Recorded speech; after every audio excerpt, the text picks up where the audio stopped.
Satkhira medical college হাসপাতাল পরিদর্শন করবেন সাতক্ষীরা ২ আসনের সংসদ সদস্য মুহাদ্দিস আব্দুল খালেক। আরও জানাতে যুক্ত হচ্ছেন সহকর্মী এম বেলাল হোসাইন।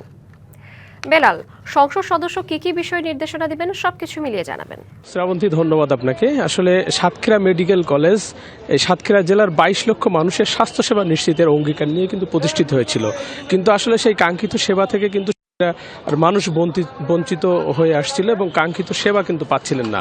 এবং আমরা দেখেছি যে সাতক্ষীরা মেডিকেল কলেজে সারা বছরই দুর্গন্ধ এবং ময়লা আবর্জনা পড়ে থাকে, কিন্তু আজকে যখন আমরা সকালে এখানে এসেছি আমরা দেখলাম যে সেই আবর্জনা এবং সেই ময়লার পরিবেশ কিন্তু নাই। এমপি সাহেব আসবেন বলে একেবারে মেডিকেল কলেজ চকচকে ঝকঝকে শুরু হয়েছে এবং আমাদের কাছে তথ্য রয়েছে সাতক্ষীরা মেডিকেল কলেজের যে কিডনি ডায়ালিসিস করার জন্য ২০টি মেশিন রয়েছে, তার মধ্যে ১৭টি নষ্ট। আসলে ১৭টি যদি নষ্ট থাকে তাহলে মানুষের সেবার জায়গাটা কতটুকু সেটা নিশ্চয়ই বুঝতে পারছেন। বিশেষ করে সাতক্ষীরা অঞ্চলে যাদের একেবারে সামর্থ্য নাই বাইরে ঢাকা বা দেশের বাইরে যে ট্রিটমেন্ট নেওয়ার, তারা কিন্তু মেডিকেল কলেজে আসেন।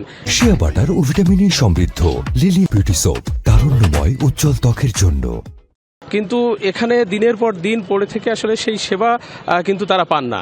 বিশেষ করে অর্থোপেডিক্সের বিভাগ রয়েছে, সেখানে কিন্তু মাসের পর মাস সিরিয়াল দিয়ে বসে থেকে তারপরে তাদের কিন্তু সেই সময়টা পেতে হয় এবং অপারেশনটা হয়তো বা হয়। আমরা নবনির্বাচিত যে সংসদ সদস্য আসবেন, আমরা তার সাথে সকালে যোগাযোগ করেছিলাম। তিনি বলেছেন যে আগে আমি মেডিকেল কলেজটা পরিদর্শন করব এবং প্রত্যেকটা দপ্তরে যাব, কি সংকট রয়েছে সেগুলো নিয়েই আমি কাজ করব। এবং আমরা মেডিকেল কলেজেও কথা বলেছি, তারা বলেছে যে আমরা বারবার স্বাস্থ্য অধিদপ্তরে আমাদের যে সরঞ্জামের সংকট রয়েছে সে বিষয়ে জানানোর পরেও কিন্তু আমাদেরকে সেইভাবে ইমিডিয়েট চিঠি পাঠিয়ে অবশ্যই মেডিকেল কলেজের যে সংকটগুলো রয়েছে সেগুলো পূরণ করব এবং সাতক্ষীরার মানুষের যে কাঙ্ক্ষিত সেবা সেই সেবা পৌঁছে দিতে আমি কাজ করব। তো এই ধন্যবাদ।